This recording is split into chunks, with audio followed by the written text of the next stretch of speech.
Tabletop Spotlight, brought to you by Dragon's Lair Comics and Fantasy.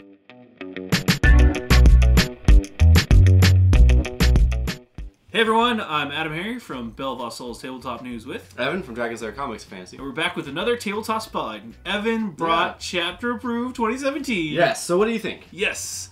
Overall, I like it for different reasons. Okay. What's the different reasons? Yeah, there's a lot of really cool stuff in here for open play, for narrative play, even match play. There's a ton of new missions. So this is just kind of updated rules, right? Somewhat. Yeah. There are some rules updates and tweaks, which we'll show off real fast in a bit. Points changes. There's a lot of points changes in here, not just for 40k codexes, but also for Forge Rule units, which is kind of a big change. Interesting. That was important. Sure. But really, like, there's also VDR, Vehicle Design Rules, specifically for Land Raiders. Okay. Which was cool and not cool, and I'll get into that why later. But there's a lot of really cool things in here. There's some stuff that didn't go far enough for a lot of folks. Yeah. And we'll show off a lot of that stuff pretty quickly. But overall, I think it's a good thing for the game. I just wish there was more of it. Okay, fair enough. So maybe it kind of left me... Let's show off what it does have, though. So yeah, exactly. And the only reason I know this is because we've had it for about a week before the... Yeah, you did it's before out. I do. So. Yeah, so it's out now, so you should go check it out yourself and judge for yourself. Don't listen to me. I'm just the guy on the internet that's had it for a week. And you're an expert still, though. Well, so. His words. But I've had it for a week. We've been playing around with it. We've been studying it, writing about it. So... I've had a chance to process it a little bit more than some. But there's a lot of good content. There's a lot of really cool stuff on our website. That you can check out for you can go check out. But yeah, just overall, thumbs up from us. Great. Wish there was more of it though. Well, let's check out what it is. Do it. So Chapter Approved 2017. Let's do it. All right, Evan. It is Chapter Approved 2017. Yes. Like I said, there's a lot of stuff to cover, and a lot of cool stuff. A lot of stuff I wish there was more of. Right. We'll go through that. We're gonna go pretty quick. Okay. I don't want to spend a ton of time. You can see these aren't shrink wrapped at your local gaming store. At least they shouldn't be. So you can flip through it if you want to. But yeah let's go over it real quick. And don't listen to just me. Go look at them for yourself. Yeah. And you be the judge. But we'll flip through real fast. First off, table of contents. Yep. There you go. This is 130 something pages, I think, total. With an army roster. 128 with the army roster and stuff. Full contents here. New open play rules for basically Armageddon stuff. New narrative play rules, including Planet Strike. What was the other one? Planetary Assault, Planet Strike. A bunch of new rules actually for defensive stuff. So fortifications and things like that. Stronghold Assault, that was the other one. And then some match play stuff changes. You're going to get, I think, 12 missions for match play to play. As well. There's obviously going to be some points changes as well. It's the faction rules and then points changes in the appendix.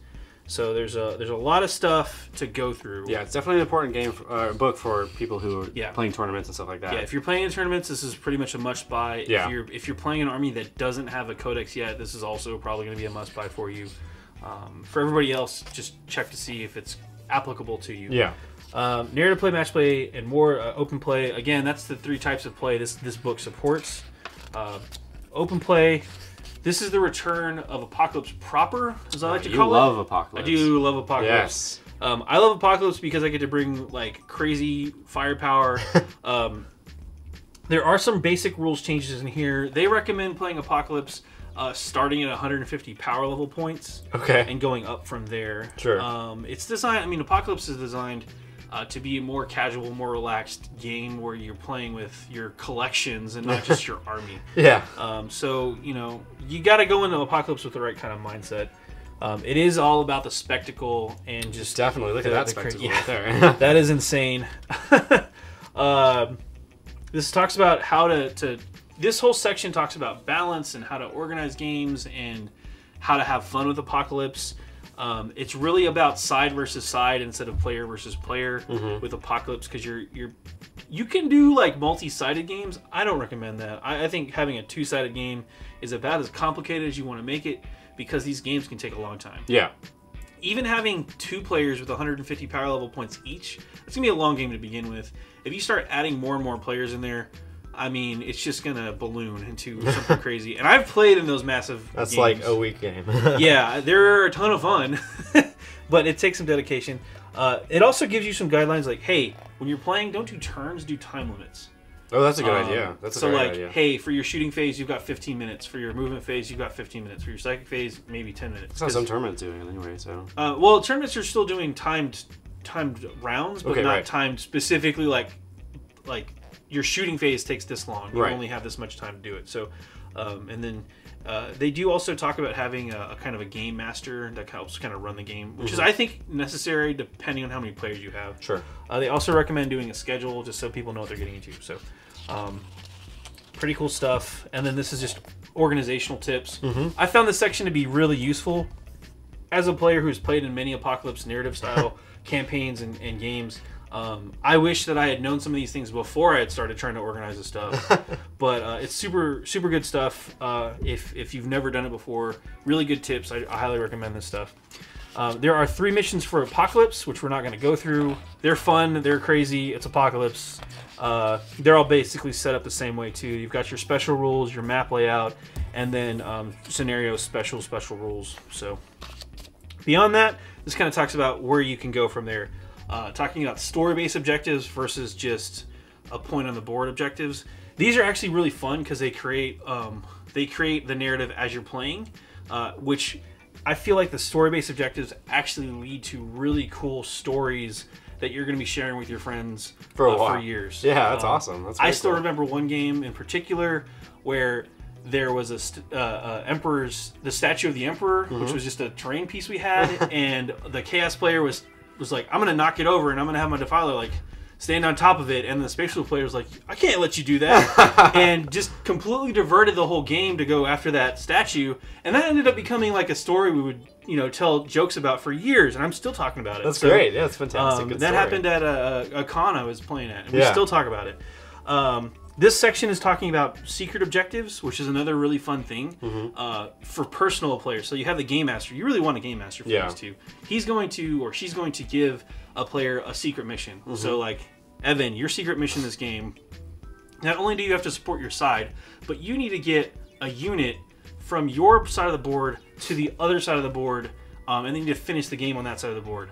And you don't know why, but that's your mission objective. That's your mission objective. So why do I, what's the point? That's your mission. You have to get to this building maybe and take this point or whatever. That's a lot of fun. And you can't tell anybody why you're doing that. Right. So you're like, in the middle of the game, Evan's unit just randomly breaks from where you think it should go all the way across the table. And you're like, what are you doing, man? It's like, I got to do this. And then they're like, oh. And it just creates more of that narrative. And it's really fun. Umpired battle. This, again, talks about the game master. Highly recommend having one. And then multi-table games. I've done that too. It's tricky, but if you're running on a clock or a timer for everyone, it makes way more sense. Because tables get desynced. Yeah. So if you have a way to do that, it's good stuff. Up next is the VDR section. It's really just Land Raider variant section. I wish they didn't call it VDR. The reason is, I remember VDR as being something where you can completely customize vehicles. This is really just making your own Land Raiders. Okay. And then it kind of gives you a quick breakdown of how to do that, and then it gives you some variants examples, which are kind of cool. That's cool. It is. Yeah. What I like about this one is, again, it's cool Land Raider construction kits. Like this one is actually 2 heavy bolters, 2 hurricane bolter sets, and an assault cannon up top, which is a lot of firepower. Yeah. And then you got the frag launchers, so it's definitely like an assault vehicle. Yeah. It's super cool, right? But they basically, what they did is they took like the Blood Angels Bale kit, the Predator sponsons, and put it on this thing. Because it's basically what it is. Yeah. And then they wrote up rules for it. And again, it's got guidelines for these variants here, how to do that. Unfortunately, what they did is they have these open play stamps. So it's kind of like you're probably never going to see these in match play. Oh, okay, that's interesting. Which is interesting. The downside to that is open play is like you're just never going to really see them in match play. You probably might see them in narrative play, but sure. What I think is weird too is they actually gave them power levels and made them Lords of War.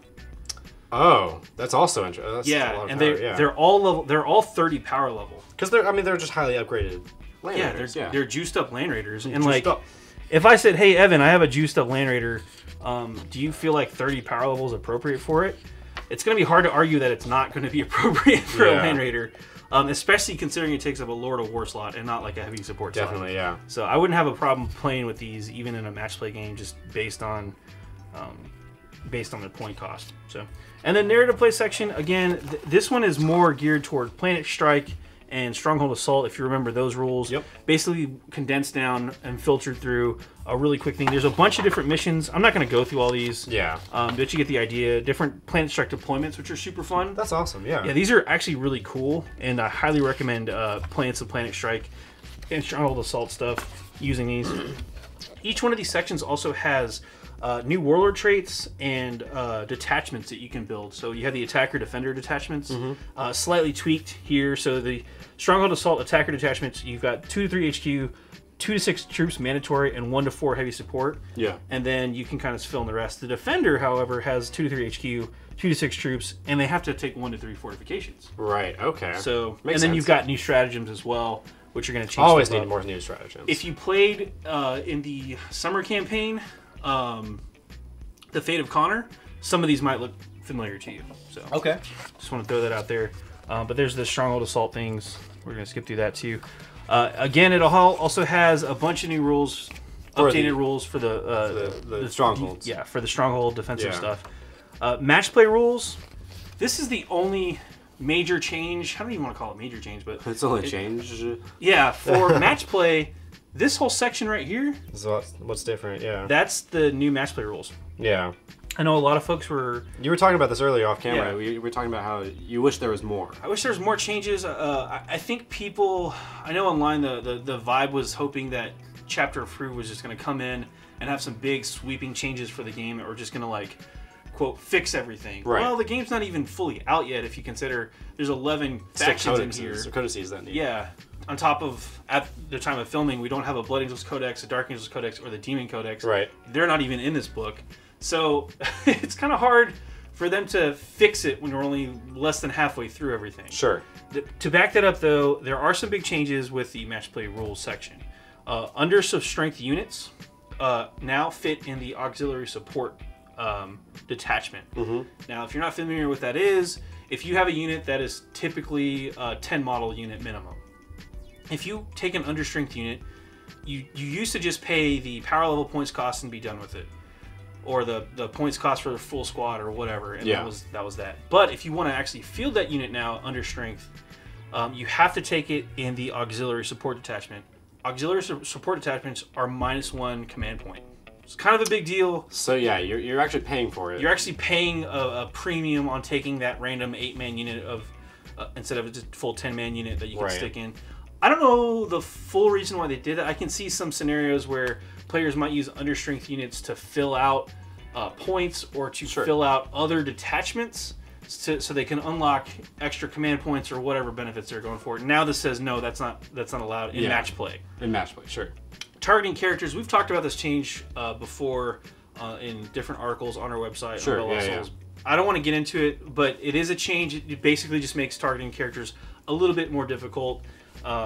They just have to be the closest model and be the closest visible model. Well, it makes it more difficult, but it also gives more reasons to bring snipers in, or someone who can target, has an ability to target characters. Right, and if those snipers just had weapons that actually did damage, then they'd be even better. But that's a whole other issue. Limits on command points. This just cuts down on spending command points for rerolls before the game even starts. Yeah. Things like which side of the board am I going to be on, who's got first turn, what mission are we playing? Those type of rerolls. You're not supposed to use your command points for that. Command points are supposed to be spent in game. Right. They also can't be used if you're randomly rolling for how many VP something is going to be. You can't spend a command point to reroll that. Right. Sorry. And then last but not least, boots on the ground. That was actually from the FAQ errata, where basically if you only had flyers, you lose. Flyers cannot hold objectives. So okay. That's all that is. And then from here on out, it's just going to be Eternal War missions. I believe there are 12 Eternal War missions that you can use in match play. We're not going to go over those, but you get the idea. They have this cool section on objective markers. Hey, that's awesome. And I kind of wish I had seen this before I had built my objective markers, because there's some really good ideas in here. I think the Necrons are kind of funny because it's just like the guys from the the barge. Yeah. Like if you build the. That's awesome though. Yeah. What is it? The Annihilation barge? Yeah. The one with that's the giant gun, and you can use the Necron guys riding.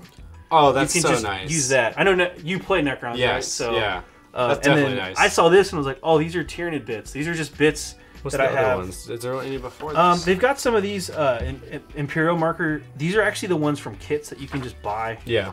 Which are cool. I mean, I don't want to say they're not cool, but it's just like, hey, buy them, put them on a base, and paint them. I mean, it's cool. But these custom objective markers are some of my favorite. I just thought they're really creative neat. for sure. Very creative. Yeah. Very some cool other stuff. Ones? Let's keep going. Yeah. Then some Tau ones. Yeah. And if you look here, these are things like maybe random drone bits you're not using. Yeah. Or a random gun that you don't, didn't put on your big space suit. And then the orc ones are really fun too. So just really cool stuff. And then we get into faction rules. We're not going to go through all of these because this is kind of why people would buy the book, and I don't want to. We're not in the business of giving this away, but that's fair. But basically, we'll use the Adeptus Soror Sisters Battle as an example here. Mm-hmm.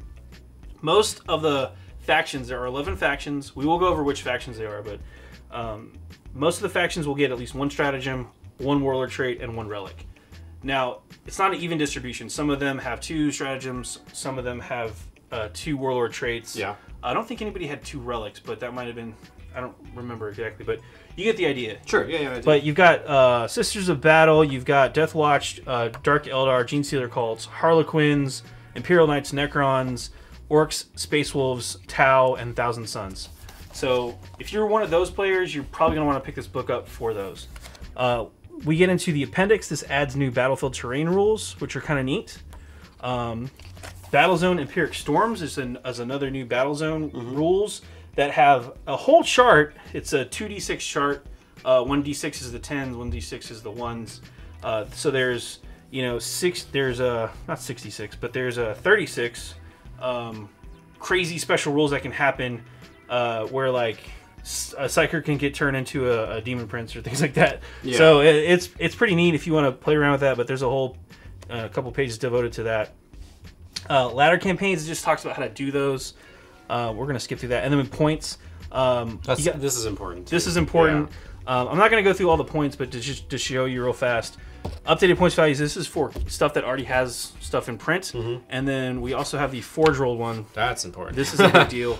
And then finally, just army roster stuff. The biggest change, a lot of folks are questioning about points. They all want to know, like, what got point increases, what got point decreases. Yeah. A lot. I don't want to go through all of those. At least in this video, but yeah. The biggest change, man, I think the most impactful change, maybe not the biggest point change, is the Malefic Lord, which was a Forge Rolled unit for Chaos Renegades that went from 30 points to 80 points. Wow. If you ever played a game against a player that had one, you know why that's a big deal. I think it's totally appropriate that they more than doubled in points cost. And if you don't know why, you're probably lucky. Yeah, fair enough. Yeah. So if you were using that to run 5 or 6 of them in a game just to get smites and then possibly one of them turning into a Demon Prince, you know why that paying 30 points was not good. It was undercosted. Okay, fair enough. Other than that, there's some other big models that got points adjusted. I know there's a couple of big Lords of War that went up from like 700 points to 1,500 points, that type of stuff. Yeah. And then there's some other points drop. The biggest point drop impactfully for me was probably the Primaris Intercessor squads. Okay. Just your standard tac Primaris Marine guys. Yeah. They drop by like 3 points each. Wow, okay. So if you're running a squad of 10, you'd save 30 points. Sure. Which doesn't sound like a lot, but if you're actually playing a full Primaris army, and you're running 3 to 4 squads, that's 120 points. I mean, you could buy a new vehicle with that. You could do a lot of stuff. A lot of options for you. So, anyway, there's a lot to cover. That's the new Chapter Approved 2017 edition. Let's hop out for a recap. Well, that was Chapter Approved 2017. Yes. Again, you saw there's a lot of really cool stuff in there. There's a lot of stuff in there we wish we went further. I think we covered a lot of that. Oh yeah, for sure. We kind of just briefly glanced at it, but of course you have on your website some more in-depth things. If you want to go check out our full stuff, we had a whole week of coverage on BellofLostSouls.net. So come on over, check that out. But again, Chapter 2 2017 is out right now. Yeah, you can pick it up now. So it's in stores. Go check that out. What's the price point on this one? $35. $35. Yeah. Again, it is for Warhammer 40K from Games Workshop. And we still recommend you get the regular rule book and everything You'll need the regular rules. This is not a replacement for the rules. Right. You want the rule book. You'll still need your codexes. If you don't have a codex, this is almost a mandatory buy. Yeah, for sure. Yeah. Because if you're playing Space Wolves or Necrons or something like that, there's stuff in here specifically for you. If you're running any Forge World stuff that has updated points, I mean, we showed all that stuff. Yeah, it's great for tournaments too. Yeah, if you know those updated points. Exactly. Like if you're playing in a tournament or you're consider yourself a competitive player for match play, you definitely want to pick this up. If you're not though, if you're the complete opposite, if you don't go to tournaments at all, I still recommend you pick it up because of all the narrative stuff and the open play rules. There's a ton of stuff in there for you. That's what got me the most excited about this book. Yeah. So, anyway, go check it out. It's out right now. I'm AdamHarry from Bulls. I'm Evan from Dragon's Lair Comics and Fantasy. And this has been another Tabletop Spotlight. Thanks again for watching. Tabletop Spotlight brought to you by Dragon's Lair Comics and Fantasy. Thanks for watching.